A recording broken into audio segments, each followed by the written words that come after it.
खेल मंत्री राकेश पठानिया ने कहा कि हिमाचल प्रदेश के लिए नई खेल नीति बनाकर तैयार हो गई है। कोरोना के चलते अभी इसको लॉन्च नहीं किया गया है। नई खेल नीति में खेल और खिलाड़ियों दोनों के हितों का ध्यान रखा गया है। पैरा ओलंपिक को भी खेल नीति में शामिल किया गया है।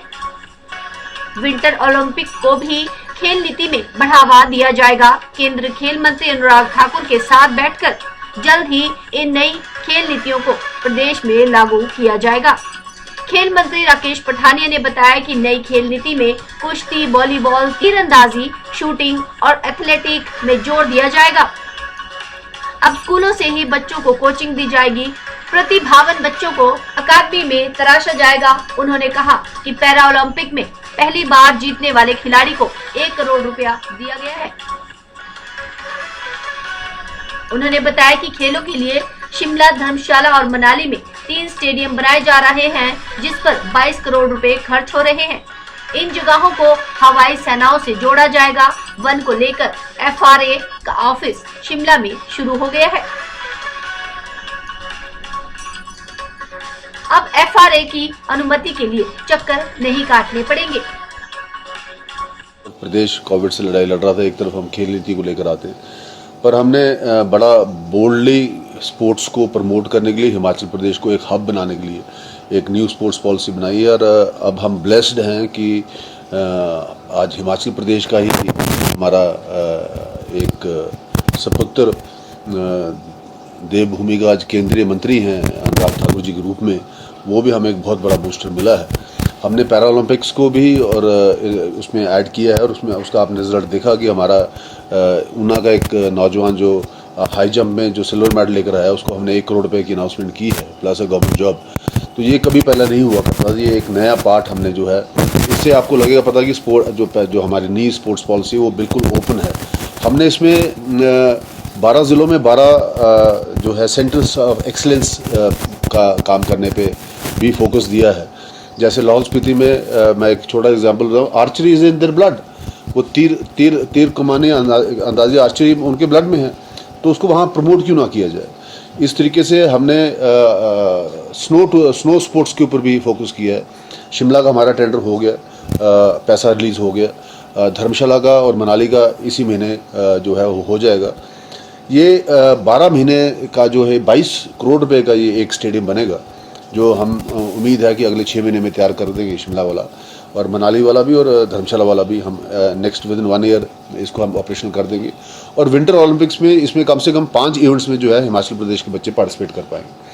Para Olympics, winter Olympics and general Olympics, हम तीनों के लिए तैयार हैं।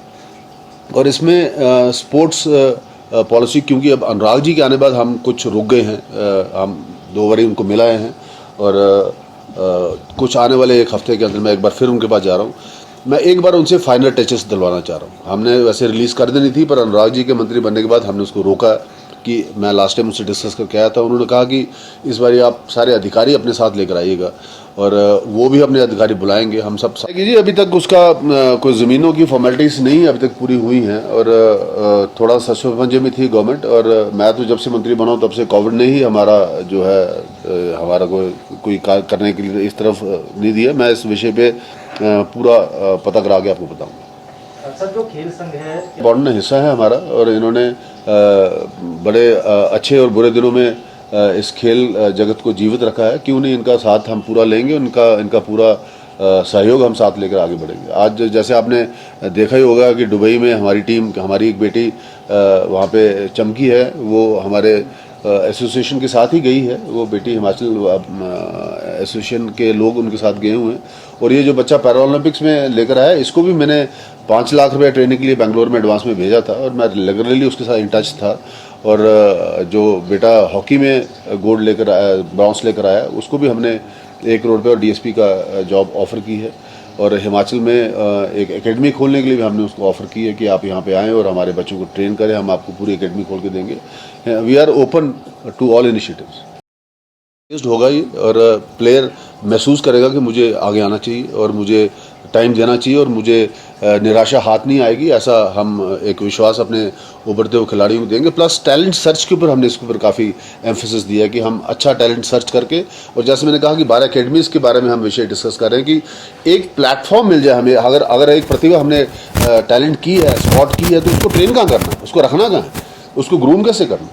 अब इंडिजियस स्पोर्ट्स जो है रेसलिंग में हम हरियाणा के मुकाबले में जा सकते हैं। हरियाणा ने रेसलिंग को, आज हमारे भी अखाड़े हैं, खूब हैं, हर तरफ अखाड़े हैं। इसी तरीके से हमारा बास्केटबॉल में हमारे पास बहुत अच्छी हाइट की लड़कियां और लड़के मिल जाएंगे आपको। वॉलीबॉल के अंदर हमारा our blood flows with volleyball. Soft ball में हमारी बच्चियां नेशनल लेके आई हैं। एशियन गेम्स में 5 बच्चियां हमारी उसमें सिलेक्ट हुई हैं। बहुत सा स्कोप है। शूटिंग हमारे ब्लड में है, और एथलेटिक्स के लिए हम एक एक्सीलेंस सेंटर बन सकते हैं। तो इसलिए बहुत सी स्कोप्स हैं हिमाचल प्रदेश। हम स्पेसिफाई, अनुराग जी से हमारा लास्ट भी जो बैठक हुई थी, हमने स्पेसिफाई फोकस करके कुछ गेम्स के ऊपर हम अपना जो है एनर्जी पूरी तरह लगाना चाहेंगे, जिसमें से बच्चे नेशनल और इंटरनेशनल कलर्स को डॉन कर सकें। एन स्टार न्यूज के लिए शिमला से कपिल ठाकुर की रिपोर्ट।